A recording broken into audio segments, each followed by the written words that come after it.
उसको तो बाहर रहना था यूएसए में, तो वो ये घर रेंट पे देने के लिए तैयार था। पर आसपास के लोगों ने ये देखा था कि मिस्टर सिंह की डेथ के बाद जो भी इस घर में आता था उसके साथ अजीब सी चीजें हो रही थी। या तो वो लोग घर छोड़ के चले जाते या उनके साथ ऐसे इंसिडेंट होता कि उनको अपनी जिंदगी से हाथ धोना पड़ता था। और इस घर में ज्यादा टाइम तक किसी के ना रहने के बाद 4 लोग इस घर में आए। पहले तो ये सब भी नॉर्मल थे, इनका भाईचारा भी बहुत अच्छा था, ये लोग बहुत प्यार से रहते थे।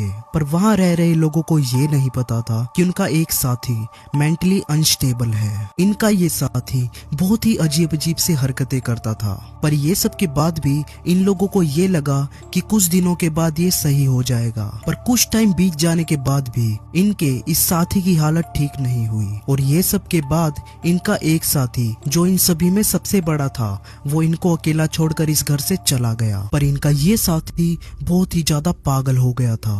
वो रात को बहुत ही अजीब अजीब सी हरकतें करता था। कभी वो अपने घर में ही आग लगा देता तो कभी अपने भाइयों पर अटैक कर देता था। बल्कि एक पड़ोसी ने तो इसे कुछ दिन पहले अपनी कार के साथ खड़ा हुआ देखा था। और एक चीज बताना तो मैं भूल ही गया, जब पुलिस ने इस घर में एंट्री की थी तो उनको नीचे के फ्लोर पे बहुत ही ज्यादा खून और मांस के टुकड़े बिखरे हुए मिले थे। तो ये सब नतीजे सुनकर पुलिस इस मुकाम पर पहुंची कि इस घर में रहने वाले लोग की मेंटल हेल्थ बिल्कुल भी सही नहीं थी और उन्होंने प्रेशर में आकर फिनाइल पी के अपनी जान दे दी। पर आसपास के लोगों की स्टेटमेंट इससे बिल्कुल अलग थी। फिर भी पुलिस ने यही कहा कि इन लोगों की मौत 3 महीने पहले ही हुई थी।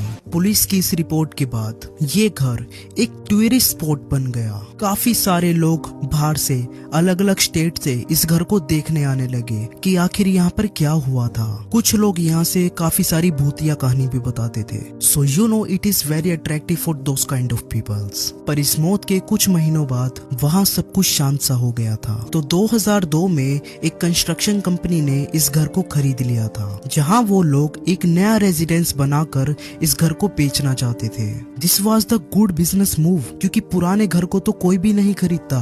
तो इन लोगों ने सोचा कि शायद यहाँ पर एक नया घर हो तो शायद लोग इसको अब खरीदना शुरू कर देंगे। पर 2002 में जब यहाँ पर कंस्ट्रक्शन शुरू हुआ तो घर तोड़ने के पहले ही जो इंजीनियर्स इस घर में रुके हुए थे उनके साथ बहुत ही बुरा होना शुरू हो गया था। एक इंजीनियर की तो बहुत ही भयानक मौत हो गई।